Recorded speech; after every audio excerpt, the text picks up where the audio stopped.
Now, today we will study chapter 5th of your literature book, that is The Athletes. Okay, so here the poet Shalin Mitten is describing about the sports person. Okay, many sports people are role models for youngsters. जैसा कि आपको पता ही है कि जो sports people होते हैं वो क्या होते हैं, रोल मॉडल्स होते हैं सभी यंगस्टर्स के लिए। आपके भी कोई ना कोई रोल मॉडल होंगे ही होंगे। फॉर एग्जाम्पल किसी को विराट कोहली पसंद होगा, ठीक है, किसी को सानिया मिर्ज़ा पसंद होंगी, किसी को सानिया नेहवाल पसंद होंगी। तो क्या होता है, देखिए मोस्टली ऐसा हम कहते हैं कि क्या होते हैं, रोल मॉडल्स होते हैं, ठीक है ना, यंगस्टर्स के। Yet we sometimes read reports of sports people being disqualified from sporting events for taking drugs or behaving badly. But sometimes होता क्या है कि जो स्पोर्ट्स पीपल होते हैं ना, वो डिसक्वालीफाई हो जाते हैं स्पोर्टिंग इवेंट से। And what's the reason? The reason is that they are taking drugs and behave badly. ठीक है, रीज़न क्या होता है? देखिए स्पोर्ट्स पर्सन अपने तुरंत एनर्जी लाने के लिए, इंस्टेंट एनर्जी के लिए क्या करते हैं, कुछ लोग ड्रग्स लेते हैं, ठीक है ना, कि वो अच्छे से परफॉर्मेंस कर पाए, और कभी कभी बिहेव भी करते हैं बैडली। तो ये चीज़ गलत है, ठीक है। Shouldn't sports people behave more responsibility, because they have responsibility to behave in gentle manner, ठीक है, because many youngsters follow them। होता क्या है कि जितने भी स्पोर्ट्स पर्सन होते हैं उन्हें बहुत अच्छा बिहेव करने की रिस्पॉन्सिबिलिटी होती है, क्योंकि जिनके वो रोल मॉडल्स होते हैं भाई, जैसा वो बिहेव करेंगे तो जो भी उनको आइडियल मानता होगा तो वो क्या करेगा भाई, उनको फॉलो करेगा कि नहीं करेगा। तो अगर जैसे मान लीजिए कोई विराट कोहली को बहुत पसंद करता है, ठीक है, और जैसा उसका बिहेवियर कुछ हद तक उसकी हेयर स्टाइल, ठीक है ना, जैसे जैसे जो भी उनको ज़्यादा फॉलो करते हैं यंगस्टर्स, ठीक है, तो वो उनकी तरह क्या करते हैं। जैसे आप लोग के एज में तो दाढ़ी छोटे बच्चे हैं, लेकिन जो और बड़े होते हैं, एडल्ट होते हैं, वो फिर जैसे विराट कोहली को पसंद करेंगे तो उनकी हेयर स्टाइल, ठीक है, उनके बियर्ड्स यानी कि दाढ़ी, ठीक है, वैसे ही रखने की कोशिश करेंगे, बोलने का तरीका, ठीक है ना। तो अगर बताइए, अगर वो सही से बिहेव नहीं करेंगे तो भाई जैसा वो बोलने की कोशिश करेंगे, अगर इनके अंदर बहुत एटीट्यूड से बात करेंगे तो लोग सोचेंगे यार ये हमारे क्या है, रोल मॉडल है, तो हम भी ऐसे ही बात करें। ठीक है, समझ में आ रहा है। और अगर वहीं हम गर्ल्स की बात करें तो सानिया नेहवाल जैसी जो प्लेयर हैं, जैसे मान लीजिए जो उनको बहुत पसंद करते होंगे, तो वो उनको फॉलो करने की कोशिश करेंगे ना, तो बस यही होता है। इसीलिए स्पोर्ट्स पर्सन को सोचिए कितने लोग फॉलो करते हैं इंस्टाग्राम में या जितनी सोशल मीडिया होती है उसमें आप देखेंगे तो लोग बहुत ज़्यादा उनसे क्या होते हैं, अटैच होते हैं, ठीक है, क्योंकि बहुत बहुत सारे लोग स्पोर्ट्स को पसंद करते हैं। शुडेंट स्पोर्ट्स पीपल बिहेव मोर रिस्पॉन्सिबिलिटी, इसीलिए यहाँ पे उन्होंने क्वेश्चन किया है कि क्या स्पोर्ट्स पर्सन को अच्छे से बिहेव करने की रिस्पॉन्सिबिलिटी है उनके अंदर। तो ये बात सही है कि उनके अंदर रिस्पॉन्सिबिलिटी होती है, ठीक है, कि वो सही ढंग से ट्रीट करें। Find out what the poet has to say on how they should conduct themselves. ठीक है, अब हमें यहाँ ये देखना है कि पोइट क्या कहने की कोशिश कर रहा है, कि हमें कैसे कंडक्ट, अपना आचरण कैसे करना चाहिए। देखिए, there are little eyes upon you and they are watching night and day. यहाँ here little eyes means what? Little eyes means the eyes of youngsters. मतलब यहाँ पे कह रहा है कि छोटी छोटी जो आंखें होती हैं ये हमेशा आपको देखती हैं। Here you means sports person. तो ये जो पोएम है ये स्पोर्ट्स पर्सन के लिए ही है पर्टिकुलरली। तो यहाँ पे ये कह रहा है कि छोटी छोटी आंखें आपको देखती हैं and they are watching night and day, और ये आपको दिन और रात क्या करती हैं, देखती रहती हैं। Take in every word you say, ये हर वो शब्द कहना चाहती हैं जो आप कहते हैं। And their little ears that quickly, ठीक है, टेक इन। और क्या होता है, जो छोटे छोटे उनके कान होते हैं, मतलब यहाँ पे यंगस्टर्स का मतलब छोटे बच्चों की यहाँ भी बात की जा रही है, तभी यहाँ पे लिटिल वर्ड का यूज़ हुआ है, और स्पेशली अंडर रेटिंग, ठीक है ना। तो ये लोग क्या होते हैं, जिनको ये फॉलो करते हैं, जिनको ये पसंद करते हैं, काफ़ी हद तक वैसा बनना चाहते हैं। अच्छा, पर्टिकुलर ये बात तो यहाँ पे स्पोर्ट्स पर्सन की जा रही है, लेकिन आपको बता दें कि अगर आप किसी को भी, ठीक है, अपना आइडल मानते हो, अगर मान लीजिए कोई एक्टर है या कोई एक्ट्रेस है, अगर आप उनको भी अपना आइडल मानते हो, आदर्श मानते हो, तो उनको भी आप फॉलो करना चाहते हो, उनकी हैबिट को क्या करना चाहते हो, उनको ऑब्जर्व करते हो, उनको अपनाना चाहते हो। जैसे अगर कोई मान लीजिए इस समय के जो हीरो हैं, ठीक है? उनमें से कोई किसी को मान लीजिए रणवीर सिंह को कोई पसंद करे, तो वो काफ़ी हद तक उसकी तरह बोलना चाहेगा, उसकी तरह एटीट्यूड करना चाहेगा, ठीक है? बिहेवियर करना चाहेगा। कोई दीपिका पादुकोण को अगर फ़ॉलो करता है, तो वो उसकी तरह बनना चाहेगा। तो ऐसा होता है कि हम जिसको भी अगर आप अपने पेरेंट्स में भी अपने मम्मी या पापा को भी आइडल मानते हो या अपने सिस्टर या ब्रदर में से किसी को मानते हो या कोई भी रिलेटिव हो जिसको आप अपना आइडल मानते हो आदर्श, तो जैसे वे होते हैं वैसे ही आप बनने की कोशिश करते हैं। काफ़ी हद तक ऐसा होता है। तो जिसको भी आइडल मानो उसको फॉलो करने से पहले देखिए हमें ये भी देखना चाहिए यहाँ पे कि उनके अंदर क्या क्वालिटी है। देखिए हम सब में बैड क्वालिटीज़ और गुड क्वालिटीज़ दोनों होती हैं। अब बैड का मतलब यहाँ पे क्या है कि बुरी आदतें जैसे कि आप गुण तो नहीं कह सकते लेकिन अवगुण कह सकते हैं, ठीक है? तो हम सब में क्या होता है, क्वालिटी भी होती है, डिसक्वालिटी भी होती है, लेकिन होता क्या है कि हमें जब भी हम किसी को फॉलो करें, कोई पर्सन हो या किसी की भी हमें हैबिट अच्छी लगती है, तो हमेशा उसकी अच्छी हैबिट को अडॉप्ट करना चाहिए, बुरी हैबिट को नहीं। क्योंकि आप सोचिए, आप अपनी ज़िंदगी में कितने लोगों से मिलते हैं। अगर आप सबकी सिर्फ अच्छी आदतों को अडॉप्ट करते जाएं, तो आपके अंदर कितनी सारी क्वालिटी हो जाएगी। खुद सोचे कभी? तो कभी सोचिएगा कि जो भी पर्सन मिले, अगर आपको उस पर्सन के अंदर कोई भी क्वालिटी नज़र आती है, 1 क्वालिटी, 2 क्वालिटी, जितनी भी क्वालिटी नज़र आती है, उसको आप फ़ॉलो करना।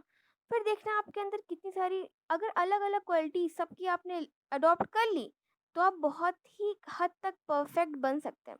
भाई कोई एकदम तो परफेक्ट नहीं हो सकता, लेकिन काफ़ी हद तक हो सकता है। ठीक है? तो इसलिए और स्पेशली जो लोग फेमस पर्सनैलिटीज़ होते हैं, उनके ऊपर तो बहुत ही रिस्पॉन्सिबिलिटी रहती है, क्योंकि उनको फॉलो करने वाले बहुत से लोग होते हैं। अब मान लीजिए आप लोग बड़े हुए, आप में से कोई फेमस पर्सनैलिटी बने, ठीक है? इन फ्यूचर कौन क्या बन जाए कुछ नहीं कहा जा सकता। मान लो आप सिविल सर्विसेज में ही चले गए या फिर आप कोई भी डॉक्टर बने, कुछ भी, आपको कोई आइडियल माने, तो आपकी भी रिस्पॉन्सिबिलिटी बन जाएगी। ये it doesn't matter that you will be famous और नॉट।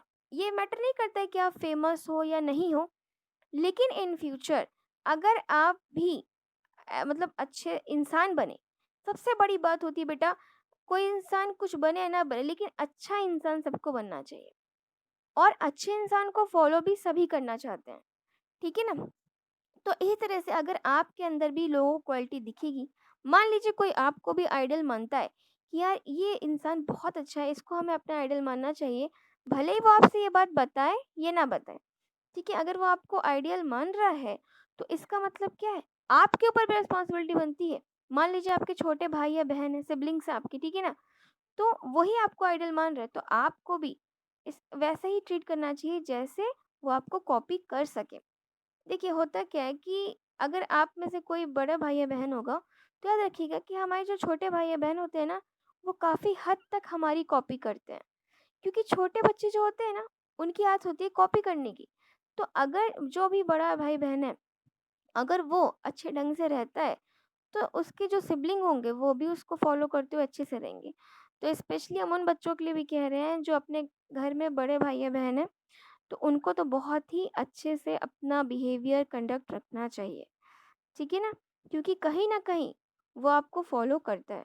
हाँ, ये अलग बात है कि वो बड़ा होके अपने ढंग से सोचना शुरू कर दे, लेकिन आपको पता ही है कि शुरू से ही हम क्या करते हैं, जैसे-जैसे हम बड़े होते हैं तो आपको पता है हमारी फर्स्ट टीचर कौन होती है? हमारी मदर होती हैं। फिर हम धीरे-धीरे और भी फैमिली मेंबर से इंटरैक्ट होते हैं, क्योंकि सबसे पहले जो हमारा बर्थ होता है तो अपनी मदर से इंटरैक्ट होते हैं, ठीक है?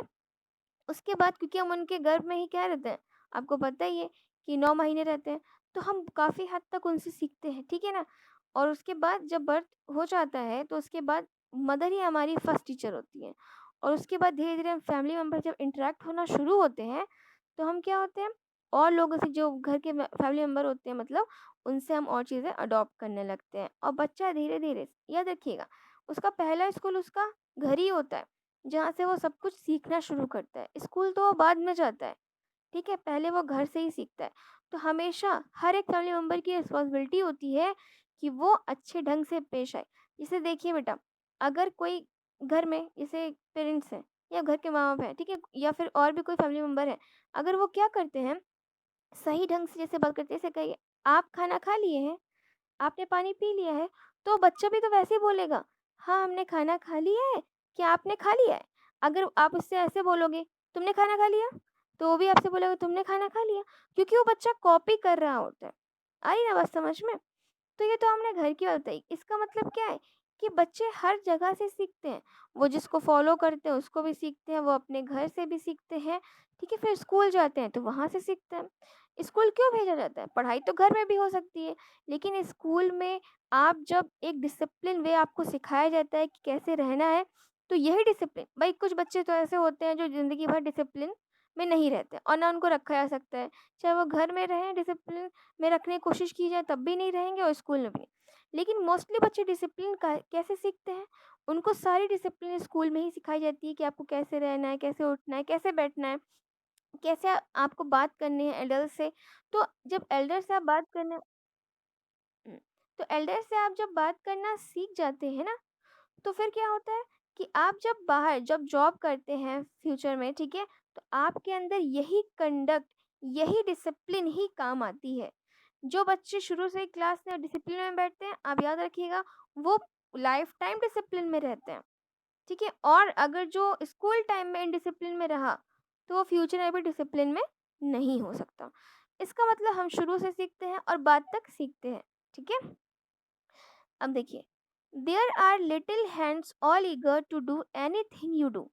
ये छोटे-छोटे जो हाथ होते हैं बच्चों के, ये वही करना चाहते हैं जो आप करना चाहते हो। मतलब स्पोर्ट्स पर्सन जो करना चाहते हैं, वही वो करना चाहते हैं, ठीक है? And a little boy who is dreaming of the day he will be like you. और जो एक छोटा बच्चा है, ठीक है ना? जो ड्रीम देखता है, ठीक है? वो एक दिन आप ही के जैसा बनना चाहता है। तो बात समझ में आई? तो हर एक तरह से आप देखेंगे कि लोग क्या करते हैं, जो छोटे बच्चे होते हैं, जो भी स्पोर्ट्स पर्सन को अपना आइडल मानते हैं, वो हर कुछ करना चाहते हैं, जो वो करते हैं स्पोर्ट्स पर्सन, ठीक है?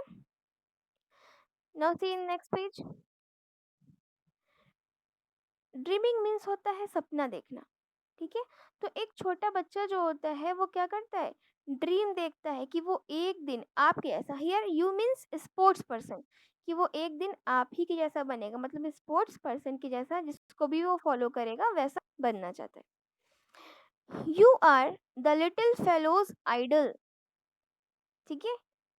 ये क्या कह रहे हैं, यहाँ पे शर्ली मिटन कह रही हैं कि जो भी छोटा बच्चा होगा वो क्या करेगा, उसके आप आइडल होते हो, तो you are the wisest of the wise. तो उस बच्चे के लिए आप बुद्धिमानों में बुद्धिमान हो। इट मीन्स आप सबसे ज्यादा बुद्धिमान हो, ठीक है, उसकी नजरों में। जिसे आप किसी को भी आइडल अपना मानोगे, सपोज दैट आप किसी एक्टर को भी मान रहे हो, या अपने मदर या फादर को मान रहे हो, या किसी को ही मान रहे हो, तो वो उस समय आपके लिए क्या होगा, आप उसको सब जितने भी बुद्धिमान होंगे उनमें भी सबसे ज्यादा बुद्धिमान ही सोचोगे। In his little mind about you know suspicion ever rise. और आपके छोटे से दिमाग में कहीं भी कोई सस्पिशन मीन्स कोई भी डाउट ही नहीं आता है, क्योंकि जो भी वो करते हैं लगता है जो वो कर रहे हैं वो बिल्कुल सही है, ठीक है? क्योंकि हमारे मन में जिसको हम आइडल अपना मान चुके होते हैं, वो आपका कोई फ्रेंड भी हो सकता है। जिसको भी आप आइडल मानोगे तो आपको उसके अंदर कमियां नहीं दिखती है, सबसे बड़ी बात, ठीक है? There is a wide eyed little fellow who believes you are always right. और वो अपनी बड़ी बड़ी आंखें करके जो आपको देखता है, तो उस लिटिल फेलो के लिए आप हमेशा क्या होते हो, उस छोटे साथी के लिए आप हमेशा, वो बिलीव करता है कि आप सही हैं। And his ears are always open as he watches day and night. और वो अपने अपने कानों को हमेशा खुले रखता है और दिन रात आपको देखना चाहता है, मीन्स स्पोर्ट्स पर्सन को देखना चाहता है, ठीक है? कोई भी मैच आता है वो कभी मिस नहीं करता है। वो हमेशा आपका क्या होता है, वेल विशर होता है, और वो चाहे कितने ही फॉलोवर क्यों ना हो, ठीक है? You are setting an example every day in all you do for the little boy who is waiting to grow up to be like you. Means क्या होता है कि एक आप हर दिन जो कुछ भी आप करते हो, वो उसके लिए एक एग्जाम्पल होता है, वो उसके लिए एक उदाहरण होता है, ठीक है? For the little boy who is waiting to grow up to be like you. क्योंकि वो बच्चा इंतजार कर रहा होता है कि वो कब बड़ा होगा और वो आपके जैसा बनेगा। So by this last line, your poem is finished. Okay.